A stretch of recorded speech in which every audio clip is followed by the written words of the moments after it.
Hello friends, स्वागत है आपका हमारे यूट्यूब चैनल एग्जाम क्विज पर। मैं प्रवीण कुमार आपका स्वागत करता हूं। तो हमने भारतीय संविधान पढ़ रहे थे। भारतीय संविधान में भाग 3 मौलिक अधिकार शुरू किए थे। अनुच्छेद 20 तक हम पढ़ चुके थे। तो इसकी अनुच्छेद 20 तक की क्लासेस की लिंक जो है मैं इस वीडियो के डिस्क्रिप्शन में प्रोवाइड करा दूंगा। अभी हम पढ़ते हैं अनुच्छेद 21 से। तो भाग 3 मौलिक अधिकार पढ़ रहे थे, तो अनुच्छेद 21A की बात करते हैं। तो अनुच्छेद 21A ये भारतीय मूल संविधान में नहीं था। जब भारत का संविधान बना था तो अनुच्छेद 21A नहीं था। इसको 86वें संविधान संशोधन 2002 के द्वारा जोड़ा गया। तो अनुच्छेद 21A शिक्षा का अधिकार की बात करता है। तो अनुच्छेद 21A में बताया गया है कि 6 से 14 वर्ष तक की आयु के बच्चों के लिए 6 से 14 वर्ष तक की आयु के बच्चों के लिए राज्य जो है शिक्षा की व्यवस्था करेगा। राज्य जो है शिक्षा की व्यवस्था करेगा।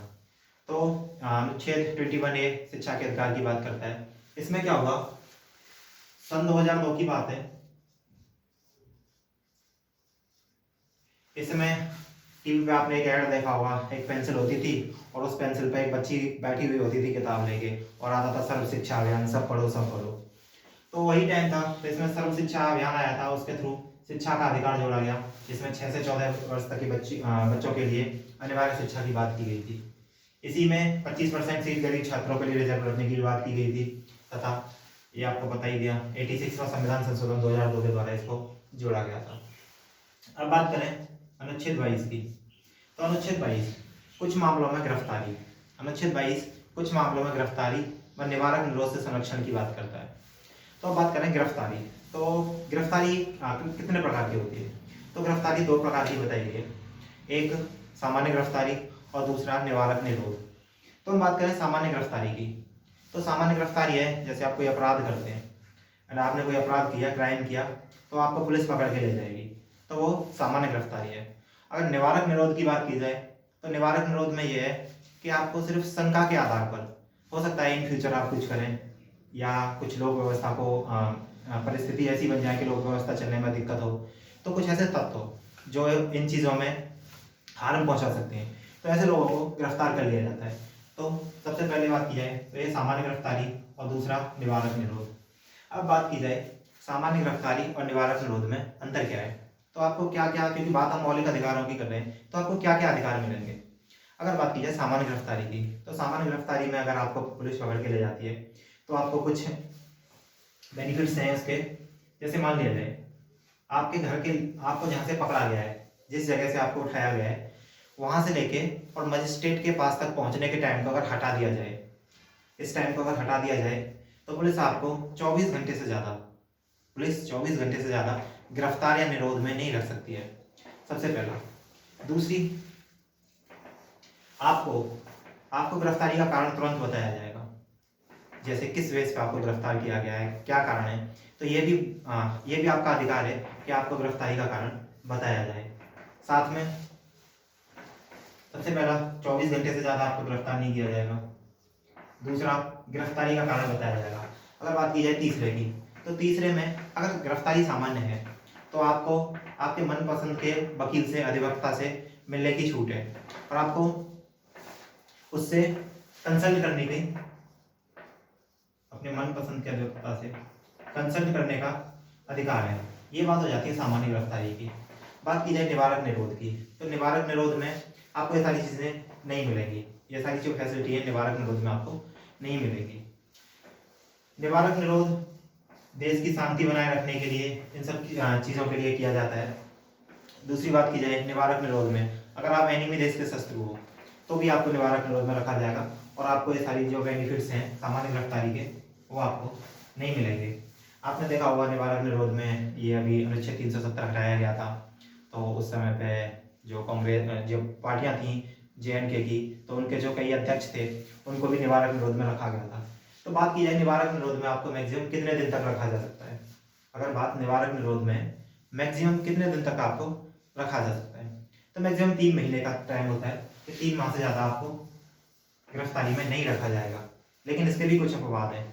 इसके कुछ अपवाद हैं कि जैसे मान लिया जाए आपको संसद है, संसद अगर मंजूरी दे दे, संसद अगर मंजूरी दे दे कि नहीं भाई इसको 3 महीने से ज़्यादा रखना है, जो शांति है या फिर जिन बेसिस पे इसको रखा गया था, गिरफ्तार किया गया था, वो उद्देश्य पूरे नहीं हुए तो 3 महीने से ज़्यादा भी गिरफ्तारी में रखा जा सकता है।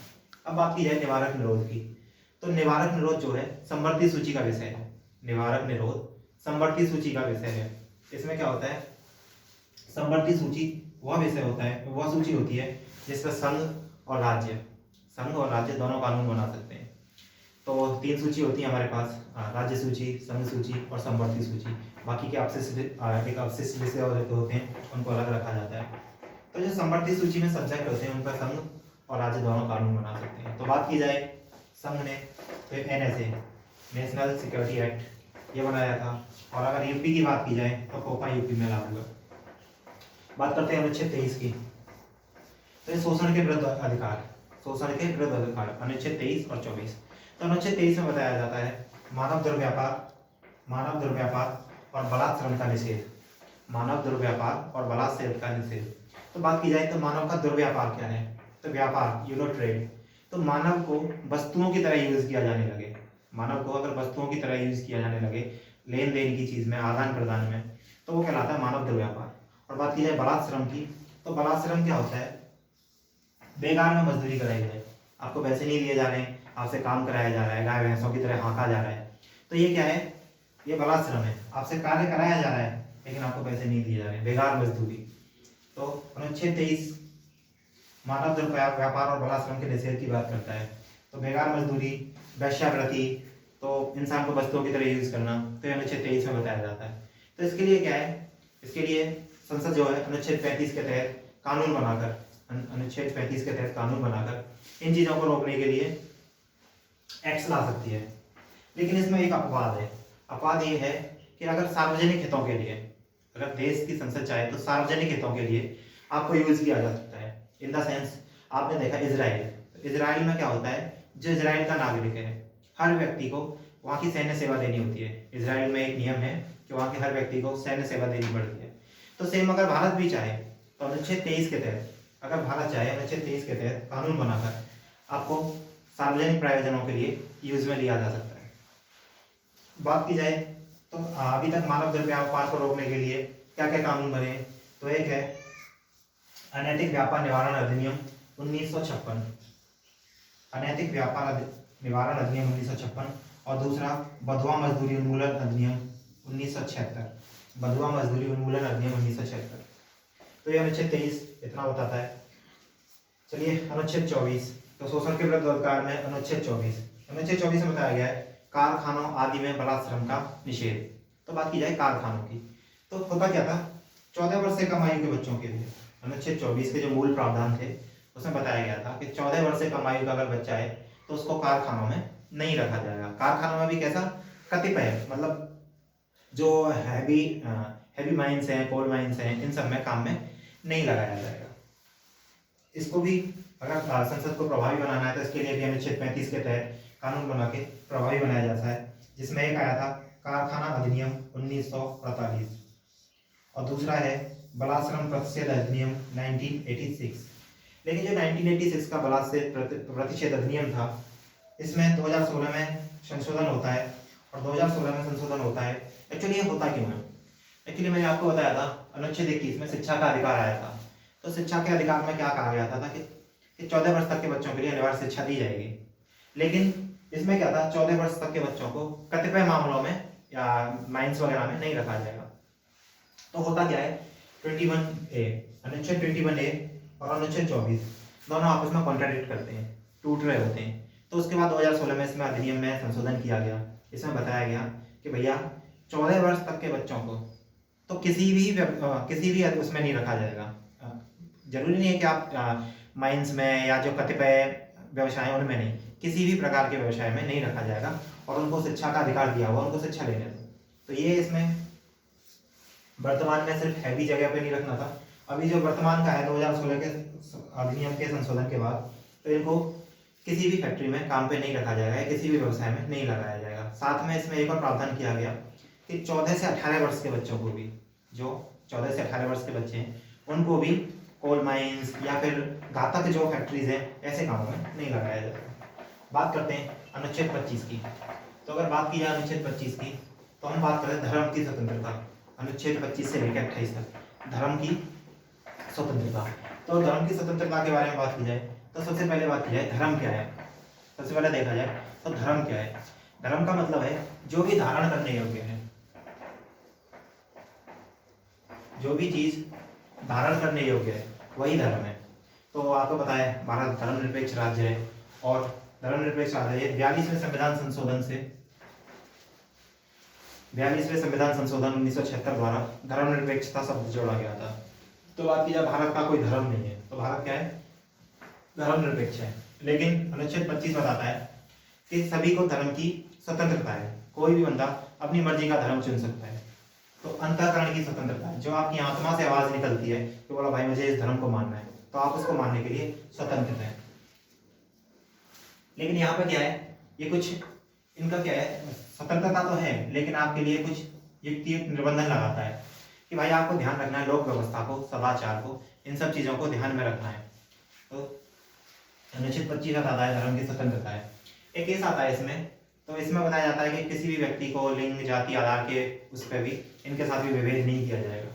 लेकिन एक केस आता है सबरीमाला मंदिर, सुना होगा, बहुत फेमस केस है। तो सबरीमाला माला मंदिर जो था वो केरल में है। तो इसमें क्या होता है, इसमें एक जो इनकी पूजा की जाती है अयप्पा जी की पूजा की जाती थी। और अयप्पा क्या थे, ब्रह्मचारी थे।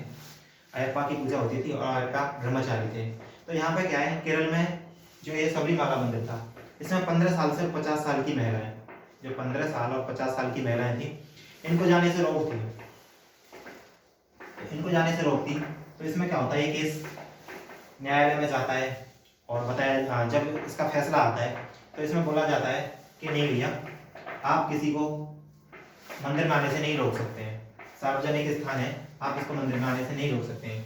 तो एक्चुअली उन्होंने अपना सबरीमाला मंदिर जो था अयप्पा स्वामी का, तो उन्होंने दिया था कि बोला 15 से 50 वर्ष की जो महिलाएं आती हैं वो जो है अयप्पा के ब्रह्मचर्य को तोड़ती हैं, तो इसलिए इनको रोक थी।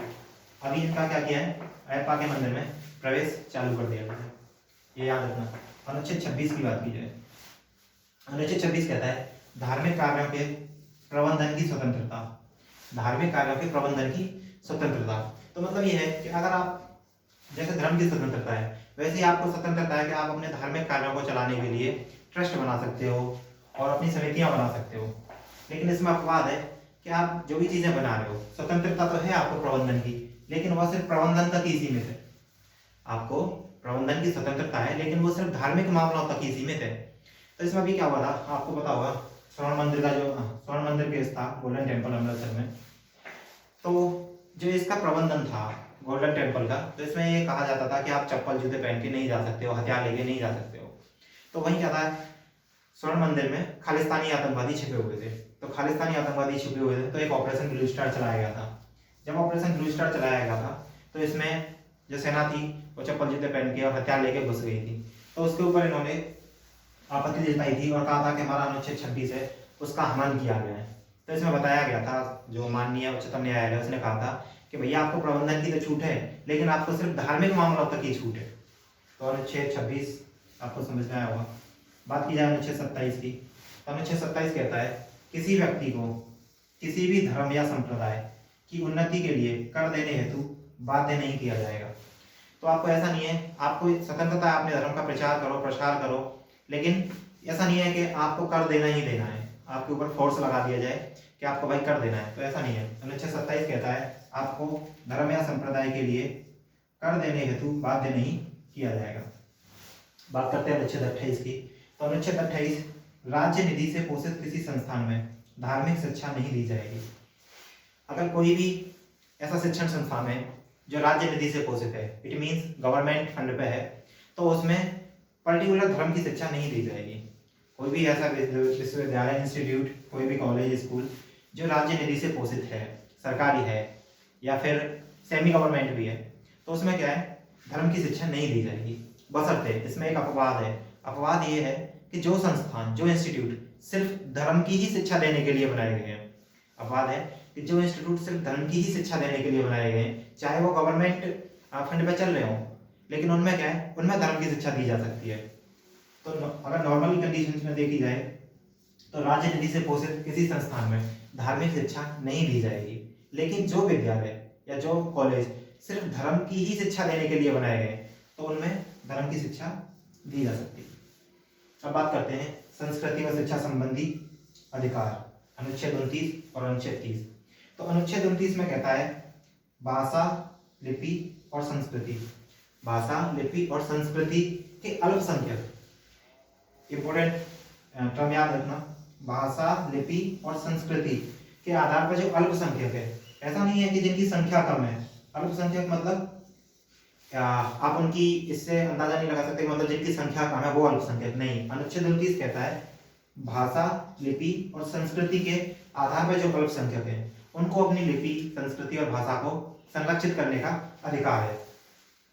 विशेष छूट दी गई है अल्पसंख्यकों के लिए, लेकिन अल्पसंख्यक किस बेस पे होने चाहिए? वो अल्पसंख्यक होने चाहिए भाषा पे, लिपि पे या संस्कृति पे। ऐसा नहीं है कि गिनती में कम है वो अल्पसंख्यक नहीं आएंगे। इसी में क्या है अनुच्छेद 29 में, तो इनको अपनी संस्कृति को बचाने का, संरक्षण के लिए अधिकार दिए गए हैं।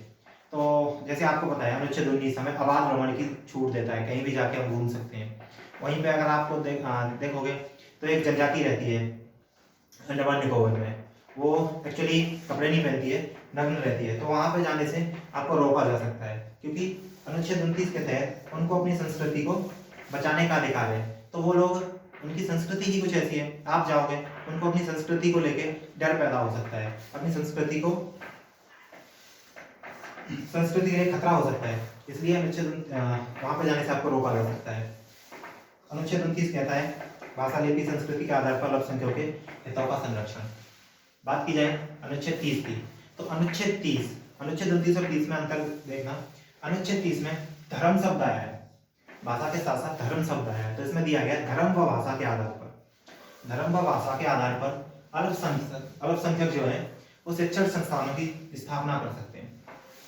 अगर अनुच्छेद 30 में बात की जाए तो अनुच्छेद 30 में दिया गया है कि भाषा और धर्म के आधार पर अल्पसंख्यक समुदाय जो है अपने लिए शिक्षण संस्थानों की स्थापना कर सकते हैं और उनका प्रबंधन कर सकते हैं। शिक्षण संस्थानों की स्थापना कर सकते हैं और उनका प्रबंधन कर सकते हैं। बशर्ते इसमें ये आपको दिखाना होगा कि जो आप अल्पसंख्यक है धर्म के आधार पर, शिक्षा अपनी भाषा के आधार पर जो बनाया है, आप उसको उन शिक्षण संस्थानों को उसी बेस में प्रयोजन में ले रहे हो। जैसे AMU है, अगर बात की जाए अलीगढ़ मुस्लिम यूनिवर्सिटी और बनारस हिंदू यूनिवर्सिटी की, इन दोनों का गठन अनुच्छेद 30 के आधार पर ही हुआ है। बात की जाए अनुच्छेद 31 की, तो राइट टू प्रॉपर्टी था, इसको 44वें संविधान संशोधन द्वारा 1978 द्वारा हटा दिया गया था। और वहीं अनुच्छेद 19 में भी एक प्रॉपर्टी से रिलेटेड था 19 उसको भी हटा दिया गया था। हालांकि इसके अनुच्छेद 21 के सारे प्रावधानों को नहीं हटाया है। बात की जाए अनुच्छेद 32 की, ये इंपॉर्टेंट है। अनुच्छेद 32 जो है ये कहता है संवैधानिक उपचारों का अधिकार। अनुच्छेद 32 संवैधानिक उपचारों का अधिकार। तो अनुच्छेद 32 में क्या होता है, अगर हमारे मौलिक अधिकार हैं, जो भाग 3 में मौलिक अधिकार दिए गए हैं, अगर इनका हनन होता है तो इसमें क्या है, अनुच्छेद 32 के तहत सुप्रीम कोर्ट रिट दायर कर सकता है। अनुच्छेद 32 के तहत सुप्रीम कोर्ट रिट दायर कर सकता है। अब बात की जाए कि क्या सुप्रीम कोर्ट लायबल है, हमेशा करेगा? सुप्रीम कोर्ट क्या हमेशा रिट दायर करेगा ही करेगा? तो हाँ, करना ही पड़ेगा। क्यों? क्योंकि अनुच्छेद 32 खुद एक मौलिक अधिकार में आता है। अनुच्छेद 32 खुद मौलिक अधिकार का भाग है, तो ये आपका अधिकार है, आपके अधिकारों के लिए अनुच्छेद 32 के तहत सुप्रीम कोर्ट रिट दायर करता है। लेकिन क्योंकि ये खुद मौलिक अधिकार में आता है तो उसको रिट निकालनी पड़ेगी। अब बात की जाए कि 5 प्रकार की रिट कौन कौन सी होती है, तो सबसे पहले बंदी प्रत्यक्षीकरण। बंदी प्रत्यक्षीकरण मतलब हैबियस कॉर्पस। तो हैबियस कॉर्पस का मतलब होता है शो मी द बॉडी, मुझे सशरीर प्रस्तुत करो। अगर मान लिया जाए आपको गिरफ्तार कर लिया गया है, तो इसमें दोनों है, विधायिका के भी खिलाफ मिला हुआ है हमें और व्यक्तियों के खिलाफ भी मिला हुआ है। तो आपको मान लिया जाए किसी व्यक्ति को बंदी बना रखा है, तो सुप्रीम कोर्ट जो है इसमें अनुच्छेद 32 के तहत बंदी प्रत्यक्षीकरण के रिट निकाल सकता है और बोल सकता है कि मुझे उस व्यक्ति को सशरीर प्रस्तुत करो। तो बंदी प्रत्यक्षीकरण यही कहता है। दूसरी है परमादेश, मैंडेबस। परमादेश का मतलब है हम आदेश देते हैं। परमादेश का मतलब है कि हम आदेश देते हैं। तो ये जो है जो सार्वजनिक ऑफिसर्स होते हैं या व्यक्ति होते हैं, तो उनको आदेश दिया जाता है कि बोला भाई आपका ये कर्तव्य है और आप अपने कर्तव्य का पालन नहीं कर रहे हो। जैसे कोई भी सार्वजनिक अफसर है या जो भी है वो अपने कर्तव्य का पालन नहीं करता है, तो सुप्रीम कोर्ट 32 के तहत बोलता है कि बोला आपका ये कर्तव्य आप इसको पूरा नहीं कर रहे हो, आप इस कर्तव्य को पूरा करें। तो ये परमादेश। बात की जाए प्रतिषेध, प्रोहिबिशन, प्रतिषेध रोकना, तो ये क्या होता है, अधीनस्थ न्यायालय जो सबऑर्डिनेट कोर्ट्स होते हैं उनके खिलाफ निकाली जाती है और उनको बोला जाता है कि भैया आप जिस फैसले पे, जिस भी केस पे आप निर्णय ले रहे हो वो आपके अधिकार में नहीं आता है, आपके अधिकार में नहीं आता है। तो ये बताने के लिए प्रतिषेध उसको रोका जाता है। अगर बात की जाए उत्प्रेषण, तो सर्टिग्राफी, तो इसका मतलब समझ सकते हो सर्टेन, सर्टेन निश्चितता, यहाँ से आप लगा सकते हो सूचित करना या निश्चित करना। तो क्या होता है, सुप्रीम कोर्ट नीचे वाले न्यायालयों को बताता है कि बोला आप जो काम कर रहे हो, आप जो काम कर रहे हो ये आपके अधिकार क्षेत्र से बाहर है। इसमें तो इसको रोक देता है, प्रतिषेध में तो रोक देता है कि आपके कार्य क्षेत्र से बाहर आप ये काम मत करो, लेकिन उत्प्रेषण में क्या करता है, रोक देता है और बोलता है कि बोला भाई आपका काम नहीं है, आप इस फैसले को मेरे पास भेजो, आप इस फैसले को या आप इस केस को मेरे पास भेजो। तो ये सुनिश्चित करता है। बात की जाए 5वीं रिट, तो अधिकार प्रक्षा, तो नाम से पता चल रहा होगा अधिकार, अधिकार प्रक्षा, तो इसमें इसका मतलब होता है किस अधिकार से, को वारंटो इसका मतलब होता है किस अधिकार से। तो मतलब क्या होता है, जैसे किसी का पद है, पर्टिकुलर पद है, अगर उस पर संशय होता है तो ये इसकी विवेक की शक्ति है कि वो पूछ सकता है कि बोला आप भाई जो पद का यूज कर रहे हो वो किस अधिकार से कर रहे हो, क्या है पद आपको मिला हुआ है।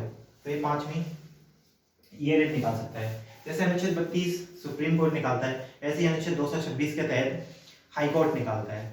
लेकिन हाई कोर्ट अनुच्छेद 32 में सिर्फ मौलिक अधिकारों के लिए निकाली जाती है और उसमें बाकी के विधियों के लिए भी निकाली जा सकती है।